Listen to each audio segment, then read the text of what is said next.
Patanjali says that yoga is the act of dissolving the vrittis. That when the vrittis are being dissolved, one becomes more aware. That means it's not sleep.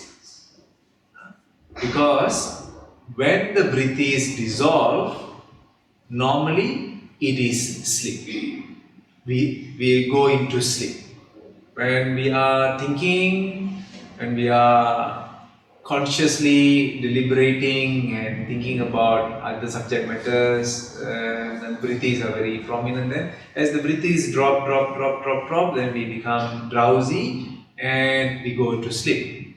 So, conscious withdrawal of the vrittis, but the vrittis then withdraw to the subconscious. And then the vrittis continue. But as far as the conscious mind is concerned, it is no more. Because the vrittis have gone into the next state of consciousness, which is subconscious. At the subconscious state, the vrittis have a different form. And Patanjali has defined the form of the vrittis in the subconscious state. Right knowledge, wrong knowledge, fancy or imaginary knowledge, no knowledge, sleep, and then finally memory. Memory is not at the subconscious. Memory is what we are able to think about when we are conscious. At all stages, vritti seems to be present. What type of vritti will be at the unconscious? At the conscious level, it is mostly memory, right knowledge, wrong knowledge. At subconscious, it is nidra. At the unconscious, the subject matter is samadhi. Are there vrittis in samadhi? We have already said that at the unconscious, samprajnata, flowing with asamprajnata, you still have vitarka, means this vritti. Vitarka, vichara, ananda, asmita. We still have the vrittis, but the vrittis are of a different level. They are clearly defining right knowledge and wrong knowledge at an automatic process, at a pace which we don't have to control. Vitarka, wrong knowledge, then vichara, right knowledge. Again and again, it just moves back and forth, clearing the data, clearing the subconscious out of the system, so that the subconscious becomes a territory which we can explore consciously.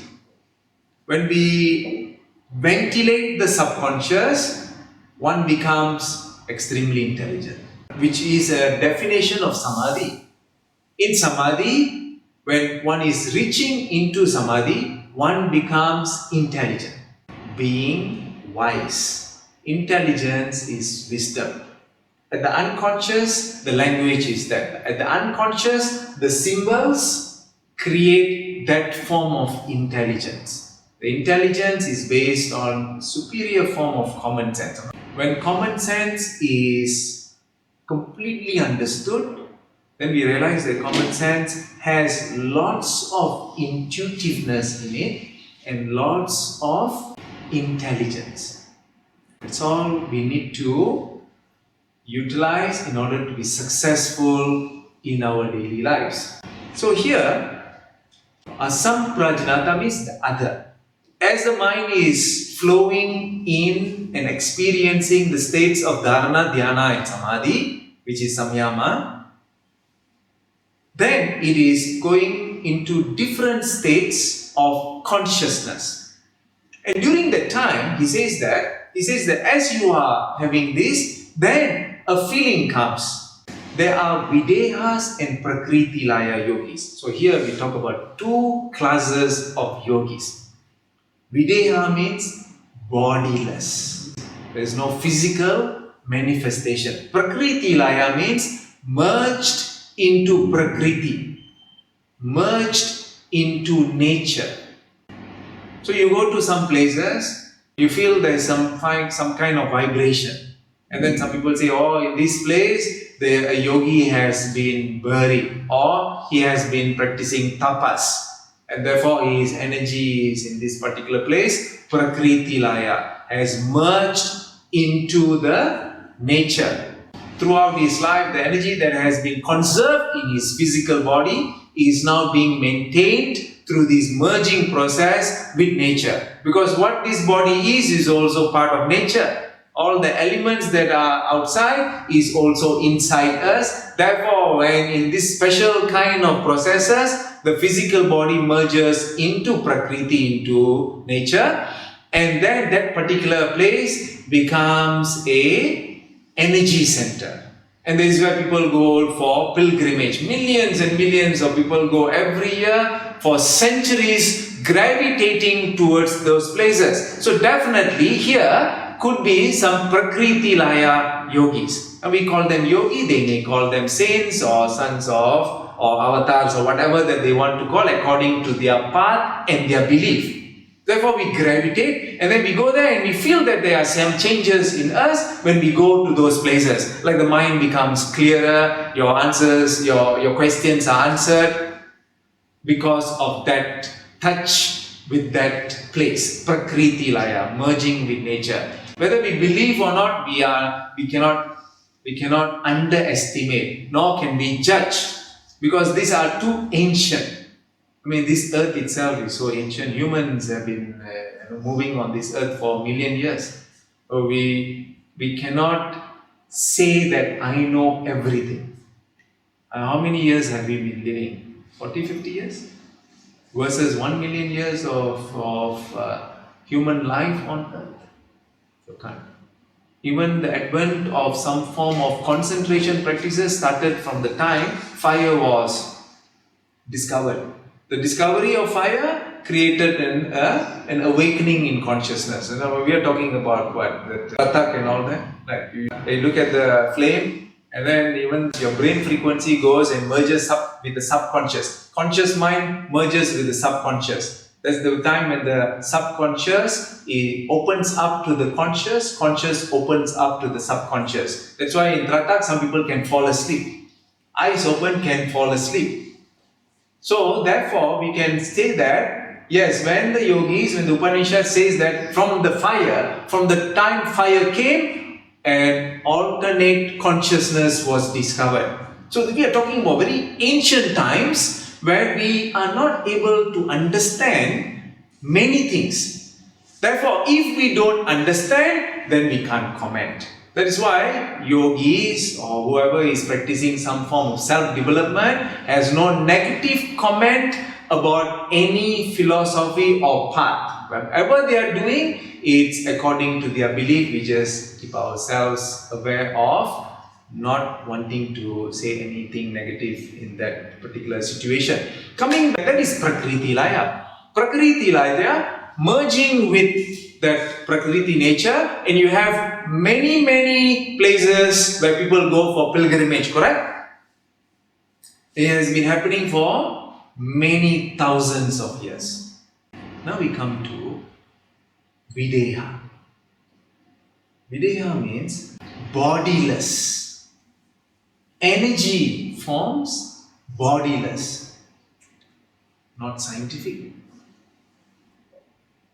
So here comes in, we are coming into very grey zones, difficult to say anything, difficult to prove. Prakritilaya itself, difficult to prove. A tourist goes to a place where you feel you have some energy form and all there some feelings, but the tourists don't feel anything. You feel everything. You feel some form of samadhi, some energy coming from that place, and you feel transformation.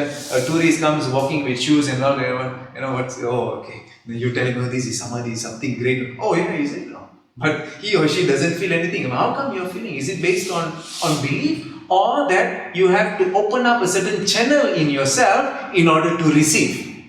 Quite difficult to understand, right? So therefore, we don't comment. Now that is something physical. What about something that is not physical? Nowadays, we are talking about this particular time when science and technology is at its peak right now. But still, you find there seems to be a greater momentum to what seems to be very backward. When people were believing in this kind of angels and other beings, and when they believed in that, they were burnt as witches and sorcerers. At that time, we're talking about maybe 400, 500 years ago. And now, you find openly in the internet, in the paper, wherever you go, in many parts of the world, they say, okay, now we have this session with the angels, with the light beings. There's so many places talking about that, and many people are also talking about this, and they are believing in this. Who are we to comment? We may be very logical, we may be very scientific, all that is good. But there are many things which we may not understand, because this world is very ancient. And if we talk about this earth being ancient, millions of years old, what about the universe? We have many universes, and there is infinity. Who are we to think that we are the only life form in this universe? So therefore, there may be some greater force. I'm not saying yes or no, maybe. But for us to believe and to fear is the downfall of our evolution. To fear the unknown, or to have some form of conditioning to the unknown, is one of the greatest downfall towards the evolution.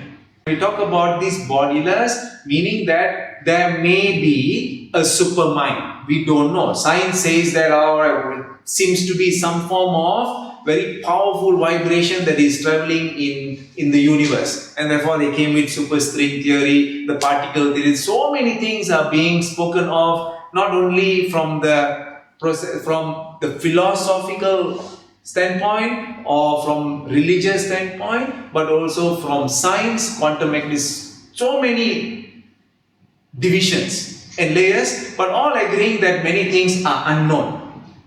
This is the standard agreement, that there are many things which are unknown. So let's place the Videha and prakritilaya on the unknown.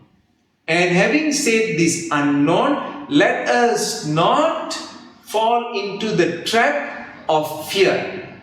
So that means we can go anywhere in the world, to the known and unknown places, just with an awareness of clarity, no fear. So this is the basis of this particular sutra. It's a very powerful sutra. It opens up lots of awareness in us to have such an open-mindedness, but to avoid the pitfalls that are associated with the unknown. Namaskar. Thank you.